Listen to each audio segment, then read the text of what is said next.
In today's video, I want to talk about the Nikon 24-120 f4S lens.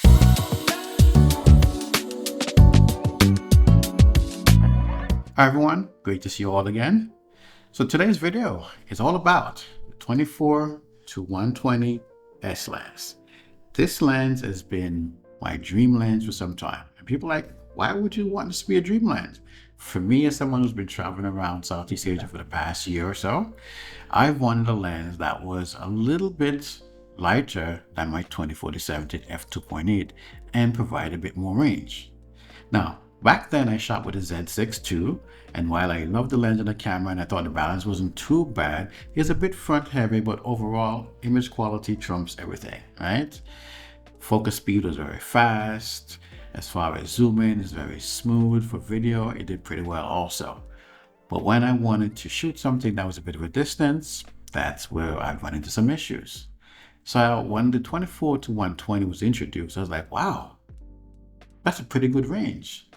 It's not an f2.8. I wish it would have been an f2.8. And I also wish I would have put image stabilization inside this thing, right? Or vibration reduction on Nikon side. Because having vibration reduction in this lens really would have given it that extra oomph when you want to handhold it. Now, in saying that, this lens isn't heavy at all. It's lighter than the 24-70 f2.8s. And overall, it balances well on the Z8. Now, I never got a chance of using the Z6 II, but I'll tell you this. This is my favorite lens. As far as taking photographs, it's very smooth, it's very easy. Zooming out, it's just, yeah. I love the rings, the way they're designed, the way they're set up. Personally speaking, I would have preferred if they put a focus ring on the inside, because lately I've been doing a lot more manual focus stuff. I'm shooting black and white, I'm on the street. So I kind of like to utilize that feature. But I know I can set this lens in the back for that, and I haven't really messed around with that much. I did try it, but I was like, it's kind of too close to the body. I would have preferred it where the zoom ring was, and the zoom ring be out more. But you know, same size back, the zoom area in the front, because when you have the lens hood on, it's basically, it covers up where you can zoom. If you don't want to turn it around, you just want to click something, snap something really quick, kind of gets annoying. So sometimes I use it without the hood, and people are going to say, hey, you got the hood, you should use it. Sometimes I do, sometimes I don't. Because for weight, when I'm traveling around, I want to put more things in the bag. This just takes up space that, you know, put off to the side, carry just like this, I'm good to go. Typically, if I'm shooting out there and kind of sun is coming into the side, I would stick my hand out there to kind of block it. I know, yeah, use a sun hood. But again, when you're traveling, you're limited in space and what you can carry, so you just carry what you really need. Now that being said, some of the things that I like about this, you know, it has the auto manual focus switch on the side, so you can set it back there. That's a really nice feature. It is also weather sealed. There's a little gasket back there. I've used it out in the dust, well, the sand of Mongolia and the Gobi Desert. I've used it in some rain, not pouring down rain, but you know, a little bit of drizzle, and it's been fine. This was something I was like, I didn't like this feature, but again, I've had no dust get in there. I've had no issue with that. For me, it works very well.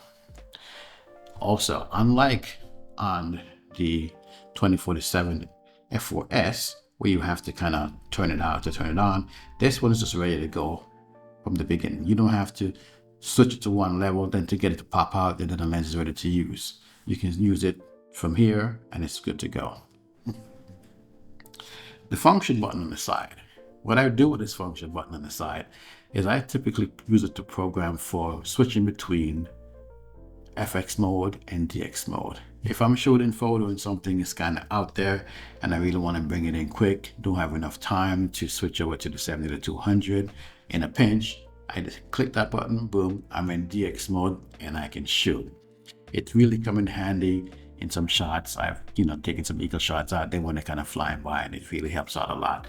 So it's great. I've used it in Hong Kong. I tried out the high dynamic range on the Z8, and I think it looks pretty good from this lens. I've shot it in black and white. Just about everything that you can think of, I've tried with this lens. And I'll say everything as far as being on the street out and about. I don't have a studio anymore. I don't shoot studio stuff, but shooting at 85mm, it looks pretty decent as far as using it for a portrait camera, sorry, a portrait lens. I love it. You know, this is a really, really good purchase. And I'll tell you, initially, I didn't want to buy this lens because it'd be another investment.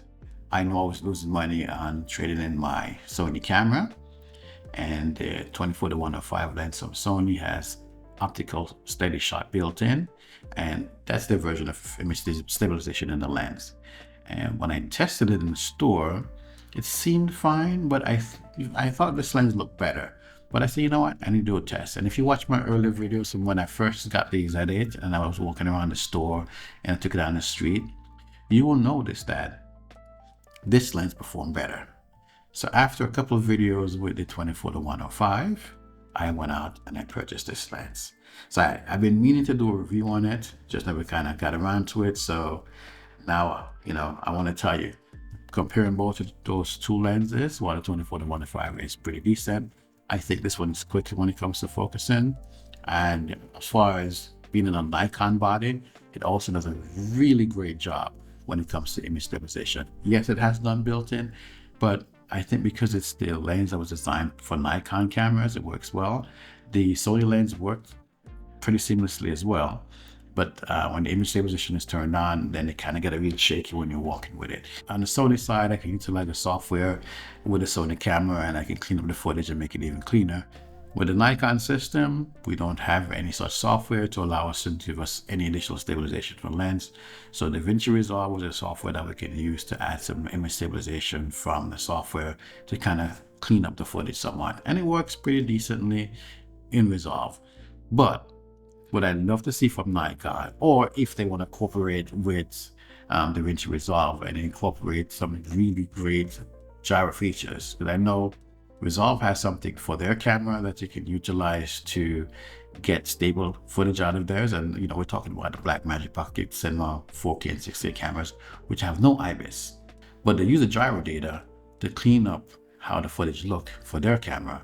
So imagine having something to pull the information from the Z8 or any kind of Nikon camera and be able to add even additional stabilization in the software.